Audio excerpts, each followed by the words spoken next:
HB motivation. Gautam Adani, सफलता की कहानी। आज हम गुजरात के एक ऐसे शख्स की कहानी बताएंगे जो दौलत के मामले में अंबानी को भी टक्कर दे रहा है। हर दिन नए नए बेंचमार्क सेट कर रहा है और न सिर्फ भारत में बल्कि पूरी दुनिया में अपना दबदबा बना रहा है। हम बात कर रहे हैं भारत के मशहूर बिजनेसमैन गौतम अदानी की, जिन्हें एक वक्त था कि आर्थिक तंगी के कारण पढ़ाई छोड़नी पड़ी थी, लेकिन आज ये एयरपोर्ट से लेकर बंदरगाह और कोयले से लेकर घर में इस्तेमाल होने वाले तेल तक से पैसा कमा रहे हैं। लेकिन बहुत ही कम लोग ऐसे हैं जो इनके बारे में जानते हैं। अगर आप गौतम अदानी की कामयाबी की राज जानना चाहते हैं तो देखिए उनकी जिंदगी और व्यापार का सफरनामा। गौतम अदानी यूं तो रिलायंस इंडस्ट्री के संस्थापक धीरूभाई अंबानी की ही तरह पहली पीढ़ी के बिजनेसमैन है, लेकिन आज उनकी नेटवर्थ बाकी उद्योगपतियों से कई ज्यादा है, क्योंकि एक डायलॉग है जो गौतम अदानी ने सिद्ध किया कि कोई भी धंधा छोटा या बड़ा नहीं होता और धंधे से बड़ा कोई धर्म नहीं होता। अब हम ऐसा इसलिए कह रहे हैं क्योंकि समय के साथ अदानी को जो भी धंधा मिला उन्होंने उसे पूरे मन से किया और सक्सेस होते चले गए, लेकिन उनके फर्श से अर्श तक पहुंचने तक का सफर काफी कठिनाइयों से भरा हुआ है। इनका जन्म 1962 में अहमदाबाद के एक आर्थिक रूप से कमजोर परिवार में हुआ। पिता का छोटा सा काम था लेकिन कुछ खास चल नहीं रहा था। ऐसे में वक्त के साथ आर्थिक हालत और बिगड़ते चले गए, जिसकी वजह से गौतम अदानी को अपनी पढ़ाई को बीच में ही छोड़नी पड़ी और काम के लिए हाथ पैर मारने पड़े। इसी बीच वह बड़े शहर बड़ी उम्मीदें लेकर कम उम्र में ही मुंबई आ गए, जहां शुरुआत में तो काफी संघर्ष पड़ा, लेकिन कुछ वक्त के बाद उन्हें एक डायमंड सप्लाई के वहां नौकरी मिल गई। 3 सालों के बाद काम करने के बाद उन्हें समझ में आया कि जिंदगी में करना क्या है, इसलिए वह नौकरी छोड़कर अपना काम शुरू किया और जवेरी बाजार में डायमंड ब्रोकरी की शुरुआत की। गौतम अदानी को अपनी जिंदगी का राय पता था, यानी वो काम क्यों कर रहे हैं, इसलिए उन्होंने जी तोड़ मेहनत की और कम उम्र में ही धंधा दौड़ा दिया। लेकिन उनकी किस्मत चमकी 1981 से, जब उनके बड़े भाई ने उन्हें अहमदाबाद बुलाया।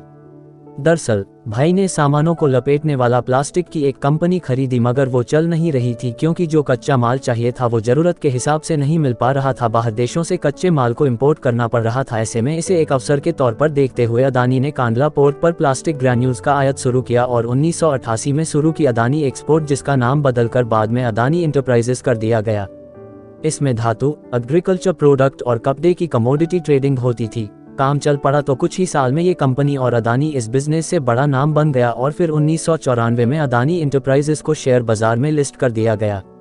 फिर साल आया 1995 का। ये वो साल था जिसने आज उनके इस मुकाम तक पहुंचने की नींव रखी, क्योंकि इस वक्त गुजरात सरकार पोर्ट डेवलपमेंट के लिए प्राइवेट कंपनी की तलाश कर रही थी। ऐसे में जैसे ही ये खबर अदानी तक पहुंची उन्हें कमाई का एक और सोर्स नजर आया, इसलिए उन्होंने गुजरात के सबसे बड़े बंदरगाह मुंद्रा पोर्ट को ही खरीद लिया।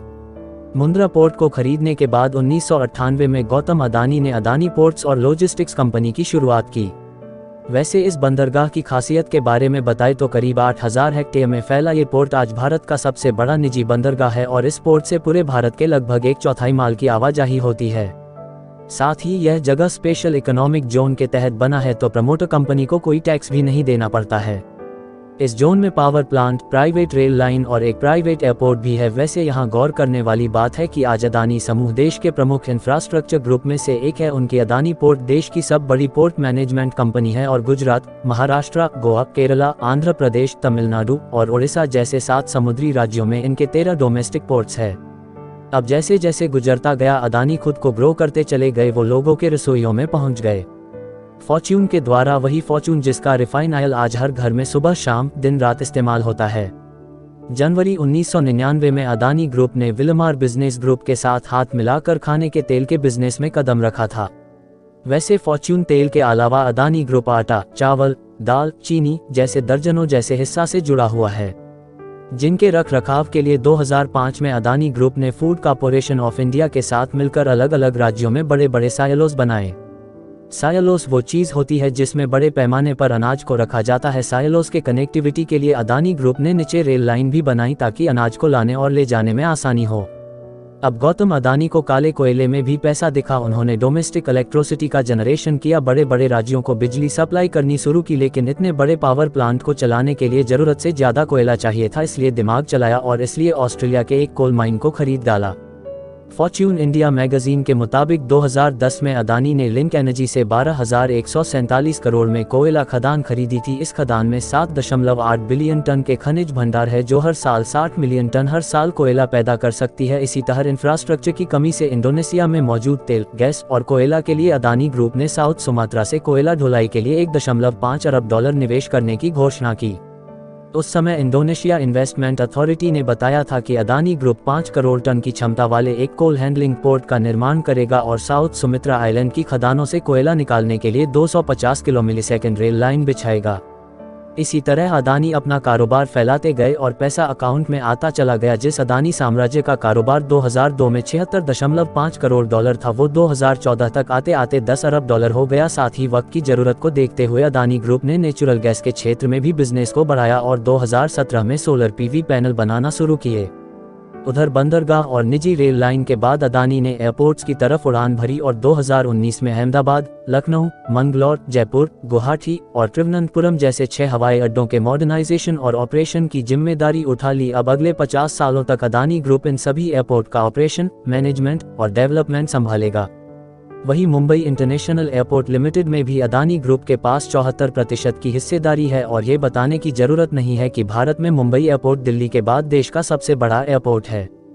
वैसे जिस तरह सुंदर आकार लेने से पहले सोने को खूब तपाया जाता है, ठीक उसी तरह गौतम अदानी को भी जीवन में कई तरह का ताप झेलना पड़ा। उनका सामना कई तरह के विवादों से हुआ, लेकिन उन्होंने सबसे पार पाया और एक सबसे अलग मुकाम हासिल किया, जिसका नतीजा है कि आज गौतम अदानी का कारोबार पूरी दुनिया में फैला हुआ है। उम्मीद है गौतम अदानी की यह सफलता की कहानी आपको जरूर पसंद आई होगी और सफलता की लंबी उड़ान देगी। ऐसी ही मोटिवेशनल स्टोरी सुनने के लिए बने रहे हमारी @HB मोटिवेशन चैनल पर। Like and subscribe.